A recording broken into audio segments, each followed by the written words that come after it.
Olá, pessoal, tudo bom?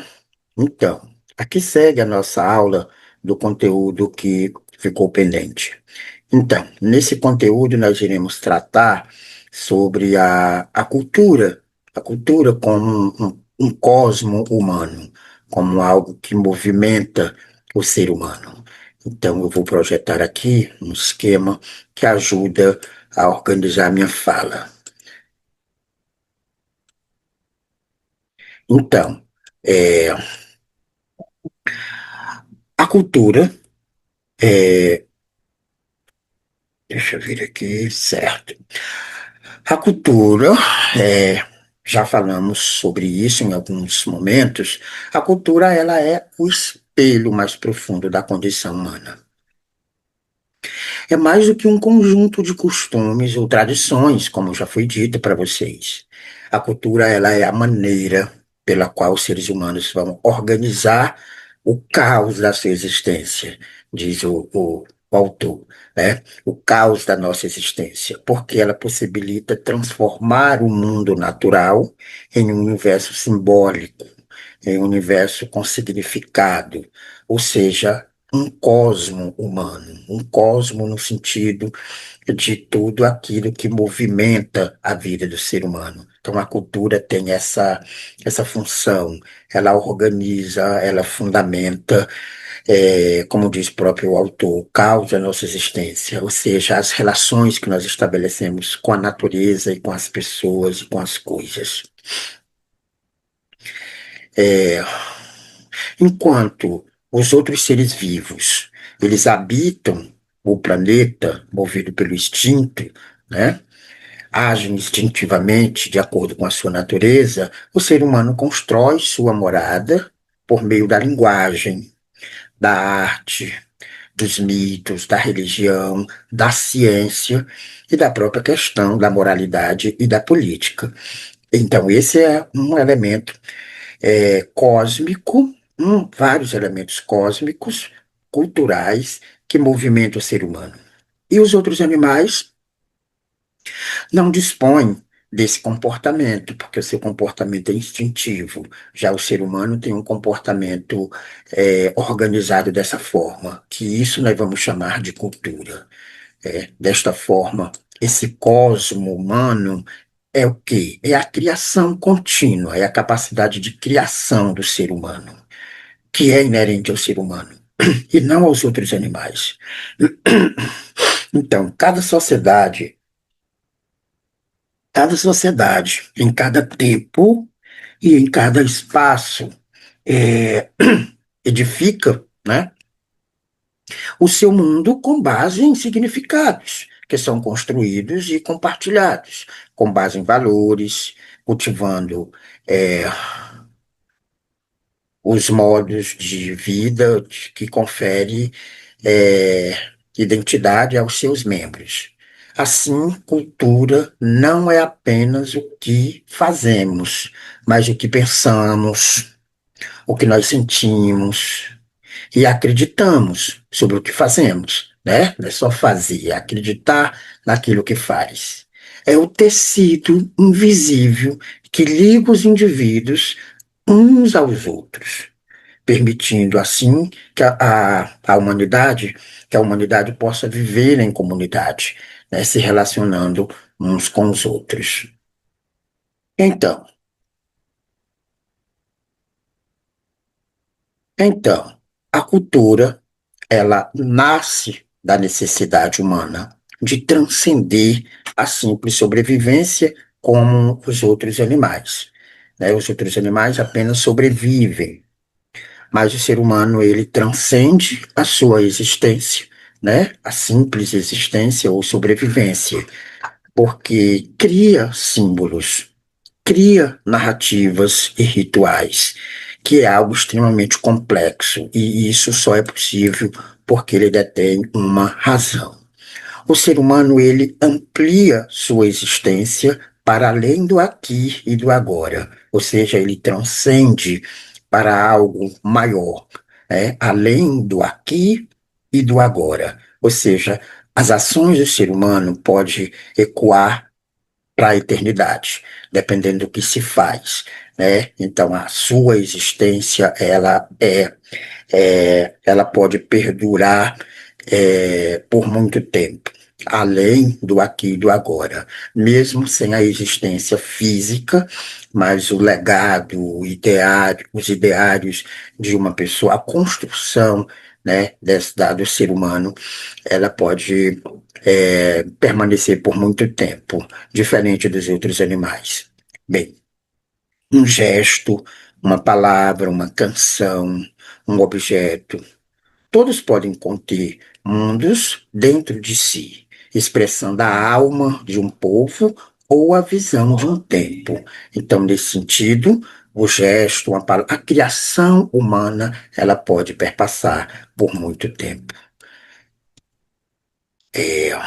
Por isso mesmo, compreender a cultura é compreender o próprio ser humano e sua plenitude. Porque não apenas corpo, mas também imaginação, não apenas razão, mas também sentimento, não apenas indivíduo, mas também coletivo.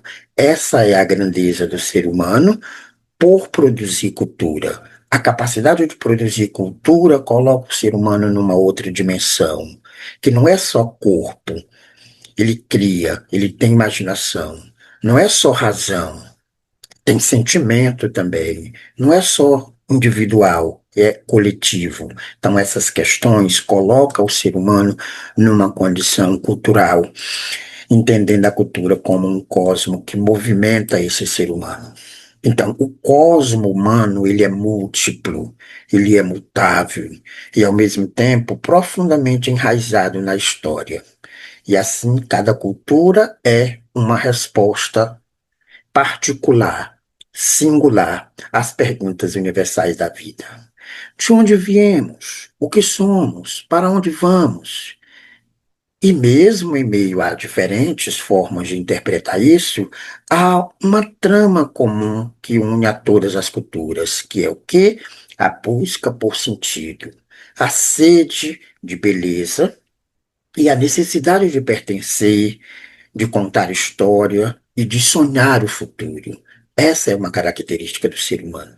Por isso, cultivar a cultura é também preservar a humanidade. Em tempos de avanços tecnológicos, como é o nosso caso agora, em tempos de globalização acelerada, enfim, essa loucura que é a nossa vida moderna, lembrar do cosmo humano é lembrar também que nós não somos apenas consumidores de bens, mas nós somos criadores de bens, somos criadores do mundo no qual existimos. É na cultura que a humanidade revela sua verdadeira grandeza, né? Que é o que? A capacidade de transformar o mundo. E quando o ser humano transforma o mundo, transforma a natureza, ele também se transforma. Ele transforma a si mesmo continuamente. Essa transformação vai se dando, né, com sensibilidade humana, com inteligência, que é inerente ao ser humano, e a própria imaginação criadora, que é típica do ser humano. Então, dessa forma, a gente pode falar do ser humano entre dois mundos. O ser humano entre dois mundos. Há dois mundos em que nós pertencemos: o mundo dos animais e o mundo humano, o mundo humanizado, que é o animal humanizado. Sobre isso, o autor nos fala que o ser humano é um ser entre dois mundos, tá? Porque, por um lado, o ser humano compartilha com os animais a base da vida biológica, que nós também, igual os outros animais, temos a nossa parte biológica, que é o corpo, os sentidos, os instintos e as próprias emoções, que é biológico, que é inerente de todo o animal. Mas, pelo outro lado, além disso, o ser humano possui a capacidade única, que os outros animais não têm, a capacidade de criar.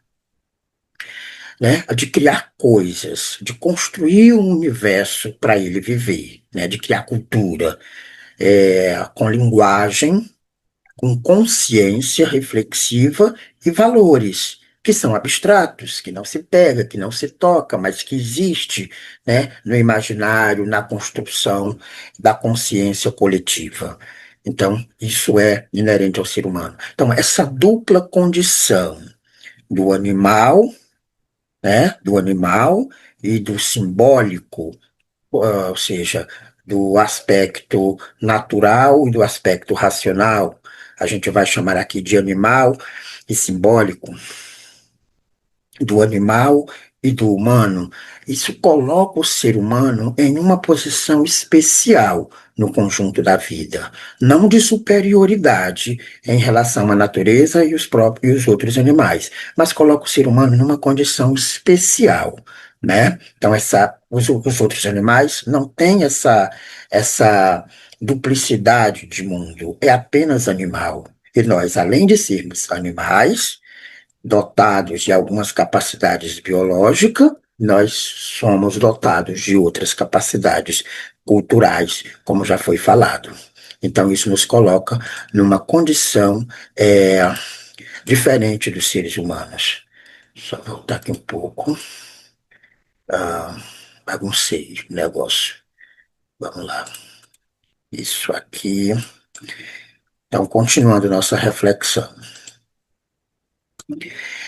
Do ponto de vista biológico, como a gente estava falando, nós somos parte da natureza, tá? Igual aos outros animais. Iguais aos outros animais. Porque nascemos, crescemos, sentimos fome, dor, medo, alegria, como todos os outros animais.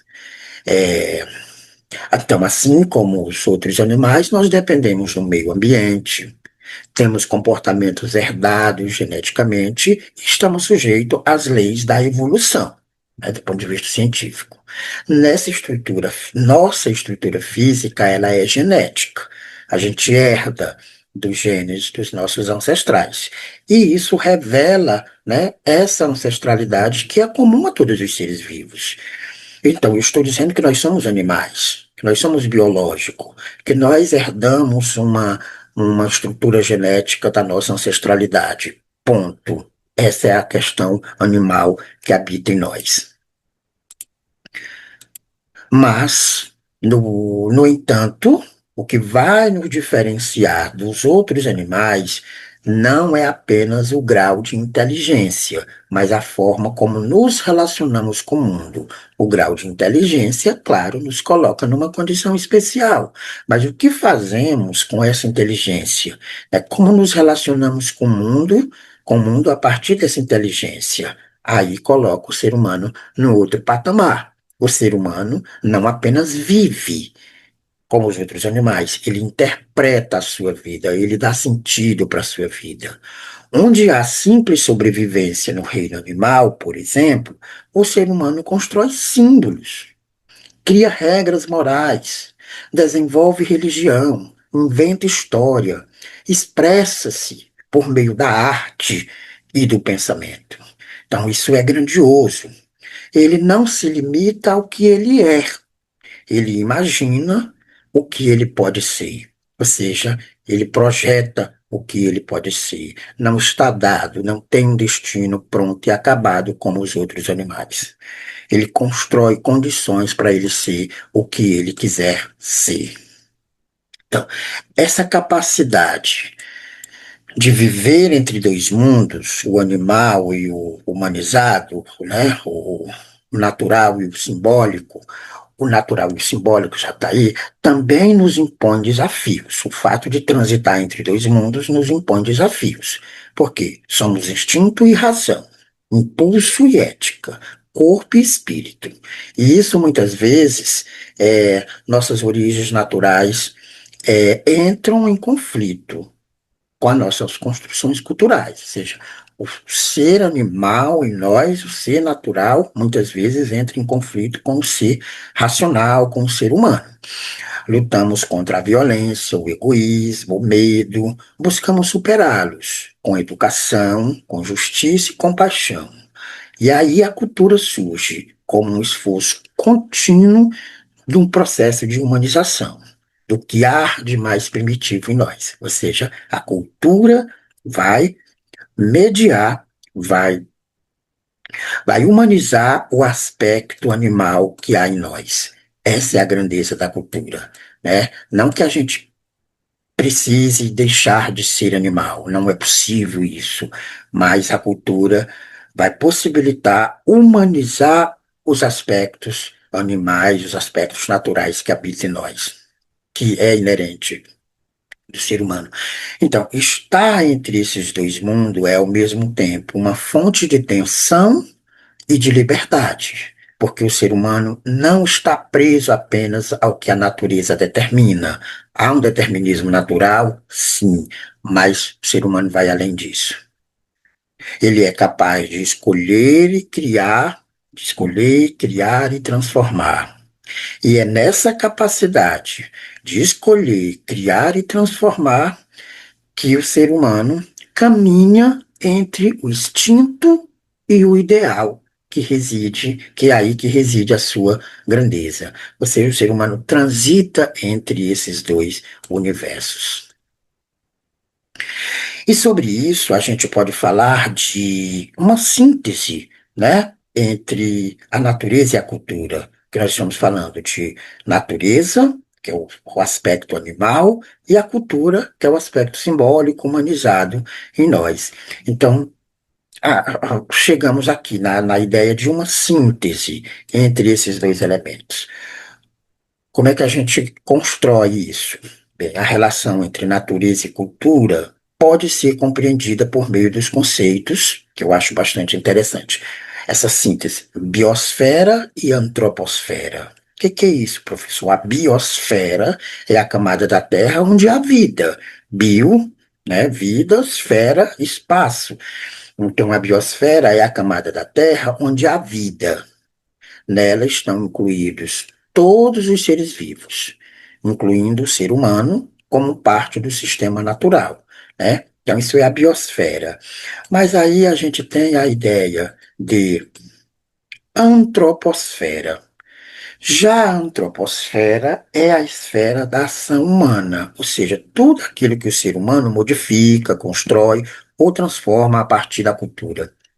Então, a biosfera é o espaço onde há possibilidade de vida, é o espaço natural. E a antroposfera é o espaço modificado pelo ser humano. Antropos é o homem, esfera é o espaço. Então, a antroposfera é algo natural que sofreu com a ação do ser humano, né? É algo modificado. Nesse processo de modificação da natureza, o ser humano se modifica também. Então, a gente tem aí essa síntese, né? Biosfera, natureza, e antroposfera, cultura, que é a ação do ser humano na natureza, no intuito de transformá-la em coisas, em condições de vida. É, Nesse processo, na biosfera, os seres vivos, eles seguem as leis da natureza, agindo por instinto, claro, e adaptando-se ao ambiente. Já na antroposfera, o ser humano não apenas se adapta ao meio, ele transforma. A biosfera é o espaço de condição de vida onde estão os animais. A antroposfera é o espaço humanizado. A partir da bio, o ser humano constrói uma antrópo, que é, né, a ação do homem na natureza. Então, ele não só vive, ele não só aceita, ele transforma a natureza em cultura.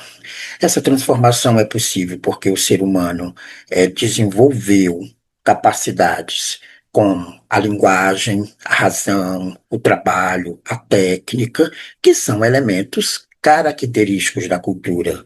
Então, mais uma vez, a gente vê que sem a cultura o ser humano não teria se humanizado ou não estaria em um processo evolutivo constante de, de evolução, de transformação.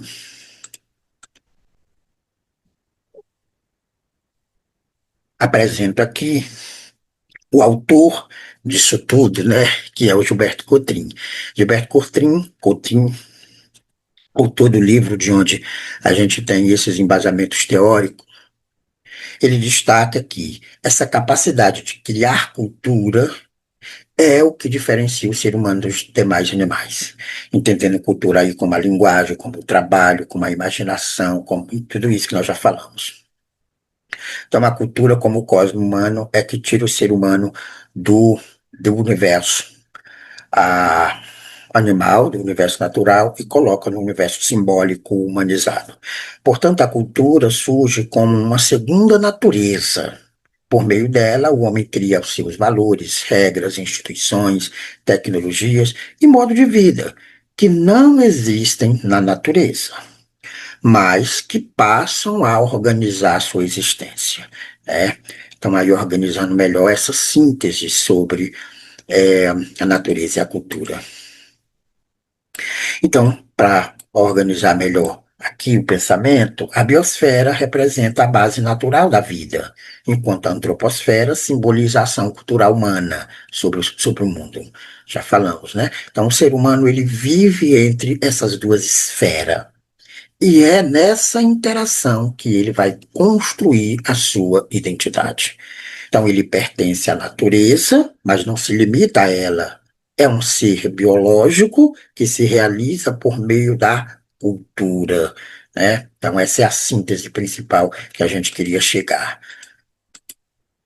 Com o tempo, a expansão da antroposfera, que é a ação espaço modificado, ele tem trazido benefícios, claro, como desenvolvimento científico, tecnológico, bacana.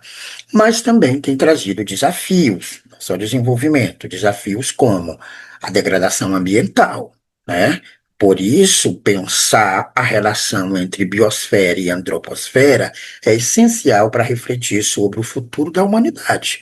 Como é que o ser humano vem agindo sobre a natureza? Como é que ele vem se transformando de forma muito rápida, ao mesmo tempo que está transformando a natureza? E isso requer uma responsabilidade ética de equilibrar a natureza e a cultura, porque senão, né, estamos fadados à extinção da espécie humana como um elemento componente da natureza. E aí a gente chega aqui quase nos finalmente, né, que é o ponto de transição entre a linguagem, entre o homem e o animal. Então já falei para vocês esse momento de transição, como é que o ser humano transita do mundo animal, né, biosférico, para o espaço ali mais antropocêntrico. Nisso nós temos a linguagem, a comunicação e o trabalho como elementos principais da transição, os pontos de transição. O ser humano e os animais compartilham uma origem comum na natureza, claro, mas ao longo da história evolutiva, certos aspectos marcaram uma transição profunda entre eles. Ponto. Três desses elementos, linguagem, comunicação e trabalho, ajudam a compreender onde é que começou essa grande diferença entre o ser humano e os outros animais. Por isso, vamos dizer que a comunicação existe no mundo animal de maneira instintiva. Os sons, os gestos, os cheiros e os comportamentos transmitem sinais importantes para a sua sobrevivência dos animais, né? No entanto, é com o surgimento da linguagem simbólica complexa que nós detemos que o ser humano ultrapassa essa barreira animalesca, porque a linguagem humana, ela não serve apenas para avisar de perigos ou indicar desejo, ela é capaz de transmitir ideias, narrar história, organizar o pensamento e criar mundos imaginários. Com ela, o ser humano passa a compartilhar não apenas transformações, mas significados complexos. Desta forma, o trabalho, agora falando do trabalho, representa uma linha de transição. Tá, professor? Alguns animais utilizam ferramentas ou constroem abrigos, mas essas ações são repetitivas, ligadas ao seu instinto, são instintivas. No ser humano, não. O trabalho é consciente, é planejado, é coletivo, é criativo. O ser humano transforma a natureza e, ao mesmo tempo, transforma a si próprio. O trabalho humano está ligado à cultura, porque envolve técnica, divisão de tarefas, aprendizado e intenção de produzir algo novo. não apenas para sobreviver, como os outros animais. Essa é a grandeza do significado do trabalho para o ser humano. Assim, o ponto de transição entre homem e animal não está na ruptura total com a natureza, mas na capacidade de ir além dela, de transcendê-la, né? E aí a linguagem dá forma ao pensamento. A comunicação. A comunicação se torna cultura. O trabalho vira criação. E nesse processo que o ser humano se torna humano, um ser da natureza que se reinventa por meio do símbolo, da cooperação e da construção do mundo. É assim que o ser humano se constrói humano, a partir da linguagem, do trabalho, da comunicação. Ele deixa o universo puramente animal, natural, e se aproxima do universo humano. E aí a gente fala sobre a presença invisível da cultura.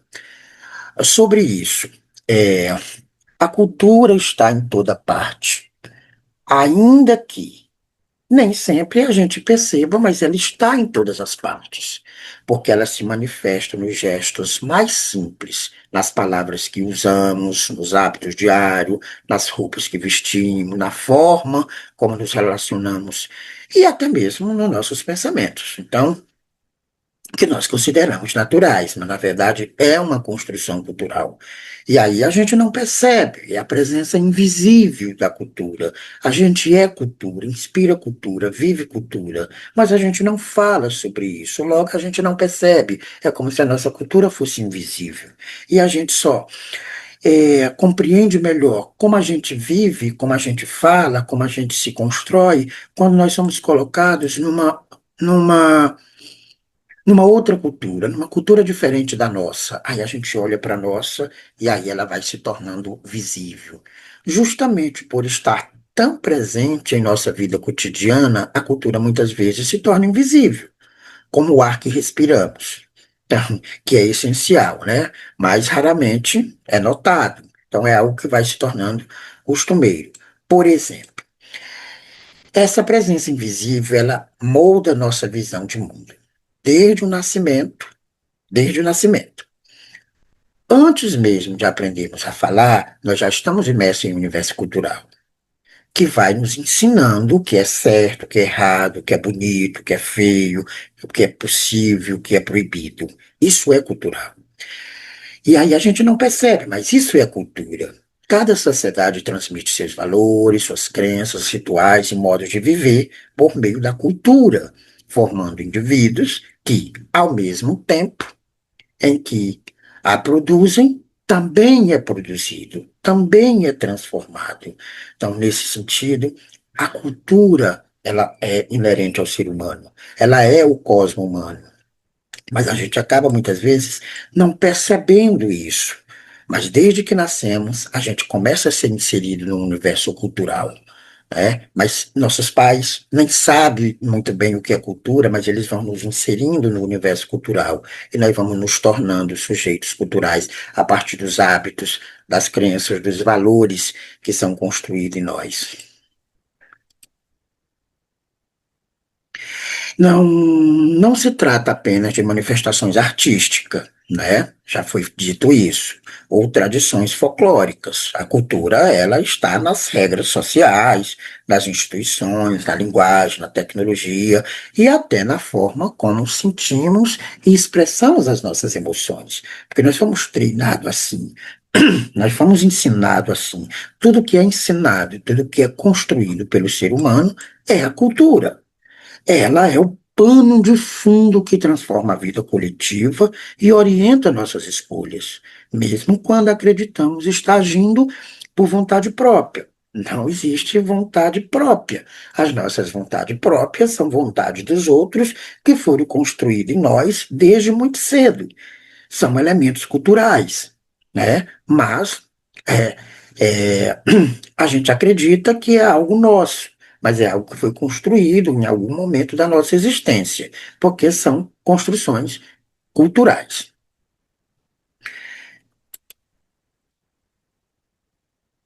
Então, reconhecer essa presença viva, né, porém invisível da cultura é um passo importante para compreender quem somos. É perceber que somos comportamentos, que nossos comportamentos não são apenas individuais, mas eles fazem parte de um tecido histórico e simbólico muito maior do que nós. Seja, os nossos comportamentos não é algo tipicamente nosso, individual, é fruto de uma construção coletiva. Então, e é justamente por essa invisibilidade que a cultura é tão poderosa, porque ela age de forma silenciosa, mas profunda, né? Moldando o nosso jeito de existir no mundo. Por isso, precisamos nos dar conta de que somos sujeitos culturais, né? Então, acreditar que homem veste azul, mulher veste rosa, que homem está destinado a fazer isso, que mulher é isso, que pobre faz, se comporta assim, quer dizer, então, essa organização social, ela é cultural. Então, como nós agimos na sociedade, não é, né, um gosto meu, uma vontade minha, mas é uma construção histórico-cultural, né? Por isso ela se torna tão poderosa, a cultura, porque ela vai se construindo ali, né, na surdina, na- nas orientações da família, da própria escola e tal. E daqui a pouco a gente se torna um sujeito cultural sem perceber qual é a minha cultura. Eu estou inserido culturalmente sem me dar conta de que elementos são esses, sem questionar sobre esses elementos. E aí, para finalizar rapidamente, os tipos de cultura, né? Vou apresentar rapidamente alguns tipos de cultura aqui. Compreender os tipos de cultura é essencial para poder valorizar, claro, essa diversidade humana, mas também reconhecer que todas as formas de expressão cultural têm importância. Não há cultura maior ou cultura menor. Cultura bonita, cultura feia. Há culturas diferentes, cada uma tem a sua importância social, né? Então não existe cultura superior. Cada uma reflete a sua história, o seu modo de vida, os sentidos construídos por diferentes grupos ao longo do tempo. Isso já foi dito outras vezes. Neste sentido, destaco aqui a cultura erudita. A cultura erudita é aquela produzida e consumida por uma parcela mais restrita da sociedade, geralmente associada ao conhecimento acadêmico, a formação intelectual e as expressões artísticas consideradas, né, superiores, como a música clássica, a literatura canônica, a ópera, filosofia. Filosofia é considerada uma cultura erudita, né, clássica, e as próprias artes plásticas. Então, aqui tem uma representação do que chega para nós como uma cultura erudita, tá? É uma cultura mais, entre aspas, refinada, é produzida por uma parcela, produzida e consumida por uma parcela mais restrita da sociedade, sociedade classista como é a nossa.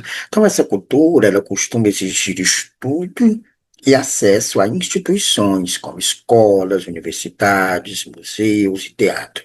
Então, é uma cultura mais, é, como foi colocada para mais elaborada, mais intelectualizada, chama cultura erudita, né? Então, o outro tipo de cultura é a cultura popular, diferente da erudita. A cultura popular trata-se da cultura criada e vivida pelas camadas populares, muitas vezes transmitida oralmente, né, de geração em geração.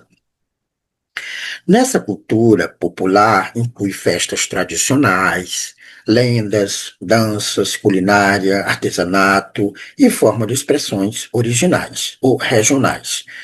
Então, é uma cultura muito viva, né, ligada à identidade dos povos. Por exemplo, o Bumba Meu Boi aqui no Maranhão, o cordel, né, no Nordeste e o samba no Rio de Janeiro. Ou seja, a cultura popular representa muito a regionalidade, né, do povo. Então, a cultura popular vem do povo, é uma manifestação do povo, né? Festas tradicionais, danças, culinária, isso que a gente conhece, que é muito forte, inclusive, no nosso estado. Caso do estado do Maranhão. É a cultura popular. E aí falamos também sobre cultura de massa. A cultura de massa é a cultura produzida em larga escala, de massa, muita gente, o povo, né? O povo, e que nem sempre resgata uma identidade regionalizada como a cultura popular. A cultura de massa chega para todos, pelos meios de comunicação, como televisão, rádio, internet, cinema e publicidade, com o objetivo de quê? De alcançar o maior número de pessoas possível. Alcançar as massas. Por isso é chamado de cultura de massa. O seu conteúdo geralmente é padronizado, com forte apelo comercial, né, e influencia hábitos e comportamentos em diversas partes do mundo. É uma cultura de massa que chega para todos, né, no mesmo tempo, em espaços diferentes. Exemplos incluem programas de TV populares, músicas com apelo comercial e modismos virais, né? Uma coisa do momento que todo mundo pega e aí depois passa e vem outra coisa. Enfim, a cultura de massa é essa cultura produzida em larga escala e que chega para todo mundo, para as massas. Então, podemos falar ainda na cultura digital. Cultura digital é essa que se desenvolve num ambiente tecnológico, é algo mais novo, um comportamento diferente, né, que surge agora a partir das redes sociais. E ela se caracteriza pela interatividade entre as pessoas, né, a partir dos meios mídicos. Então, ela se caracteriza pela interatividade, pela velocidade na circulação das informações e pela participação ativa dos usuários desses recursos tecnológicos, das redes sociais. É um tipo de cultura recente, como eu falei, que inclui memes, vídeos curtos como Kawaii, TikTok, enfim, jogos online, né, que inclusive se utiliza na educação, influenciadores digitais, que mais tem por aí, né? Temos as nossas restrições e novas formas de linguagem que vão surgindo para facilitar a sociabilidade entre as pessoas. Então, tudo isso são construções que facilita ou coloca o ser humano numa outra condição das relações socioculturais. Então, é o que a gente está chamando de cultura digital. E por último, tem-se também a cultura material e imaterial. É muito tranquilo isso aqui. A cultura material refere-se a tudo que é matéria, né? Aos objetos concretos criados por uma sociedade. Construções, roupas, ferramentas, obra de arte, livros. O que é material, o que é cultural e que é material. É a cultura material. E a cultura imaterial diz respeito às construções culturais que não são palpáveis, que não são materiais, como, por exemplo, diz respeito aos valores, às crenças, aos saberes e expressões orais, rituais e práticas espirituais que não têm uma forma física, mas que são igualmente fundamentais para caracterizar a identidade de um povo, né? Essa é a que a gente chama de cultura imaterial, diferente da material, certo? Então a gente finaliza aqui a nossa apresentação e está aí a aula para que todos possam aproveitar.